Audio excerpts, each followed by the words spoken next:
Praise God and let's serve our God. Hello po, tara na't mag-pilgrim ngayong Jubilee year. Ngayong araw po, samahan niyo po akong libutin ang iba't ibang simbahan dito sa Bulacan. Una na nga po sa ating listahan ang Minor Basilica and Parish of La Purísima Concepción de Santa Maria. Unexpected pulit ang ating pagkikita La Purísima Concepción. Parang kailan lang ang ating unang pagkikita. Super ganda mo pa din. At tayo nga pong muling umakyat doon sa kamarin ni Maria kung saan nandito ang Beso Manto ng La Purísima. Pagkatapos po nun ay dumiretso kami dito sa religious store kung saan nandito ang napakadaming poon. Pagkatapos namin sa Santa Maria, kami naman po ay tutungo dito sa Marilao, Bulacan. Ang ikalawang simbahan na aming pupuntahan ay ang National Shrine and Parish of Divine Mercy, Marilao, Bulacan.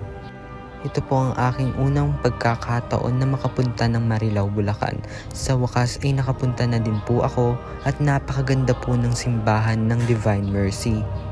Napakaganda din po ng kisame, parang halos lahat po ay painting at napakaganda po ng pagkakadesenyo. At nandito nga po si Father Jess upang kami ay bigyan ng poster ng Divine Mercy. At dito po sa gilid ng simbahan ay nandito ang isang kuweba na pinapakita ang tagpo ng mahal na Birhen at ng Panginoong Hesukristo. Meron po ditong imahe ng Santo Entierro, ang muling pagkabuhay ng Panginoon at ng mahal na Birheng Maria. May malalaking footprint pa nga po ng ating Panginoon. At dito nga po sa labas ng simbahan o dito po sa parking ay may mga Station of the Cross at ramdam nyo po ang nature. At pumasok nga po kami dito sa religious store ng Divine Mercy na puno ng mga santo, rosary, mga aklat at iba pa pong mga religious items. At dito po sa likuran ng simbahan ay matatagpuan ang malaking imahe ng Divine Mercy. At tayo na nga po ipaalis sa Marilao, Bulacan upang puntahan ang ikatlong simbahan. Ito po ay isa sa mga canonical na koronada ng Diocese of Malolos. Siya po ay matatagpuan dito sa National Shrine and Parish of Our Lady of Fatima, Valenzuela City. One of my favorite church na mapuntahan dahil napakaganda po ng loob nito. At napakaganda din po ng kanilang altar na may imahe ng Our Lady of Fatima sa gitna. At syempre, hindi na po tayo papahuli na makita at masilayan ang original at koronadang imahe ng Our Lady of Fatima, Valenzuela City. Mayroon nga din po pala silang maliit na religious store kung saan ay pwede po kayo makabili ng replica imahe ng Our Lady of Fatima. At tayo na nga po ay pupunta sa ika-4 na simbahan na ating pupuntahan. At ito nga po ay isa din sa mga koronadang episkopal ng Diocese of Malolos. At nandito na nga po tayo sa National Shrine of Our Lady of Salambao, parokya ni San Pascual Bailon, Obando, Bulacan. Ito po ang aking kauna-unahang pagpunta sa Obando, Bulacan.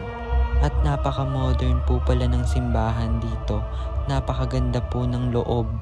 At linggo naman po nung pumunta kami, kaya po dito na po kami umattend ng Sunday Mass. Napakaganda pong pagmasdan ng imahe ng mahal na Birhen. At pagkatapos po namin sa Obando, ay tumungo na po kami sa Bulacan, Bulacan dahil nandito po ang ika-5 simbahan na aming pupuntahan. Isa din po ito sa koronadang episkopal ng Diocese of Malolos. At nandito na nga po tayo sa Pandioceses na Dambana at parokya ng Nuestra Señora de la Asunción, Bulacan, Bulacan. Grabe, ito po ang isa sa pinakapaborito kong simbahan dito sa Bulacan. Hindi dahil sa angking kagandahan ng kanilang simbahan, dahil sa kagandahan din po ng kanilang patrona at patanin din po sa pagdedebosyon ng mga mananampalataya ng Bulacan.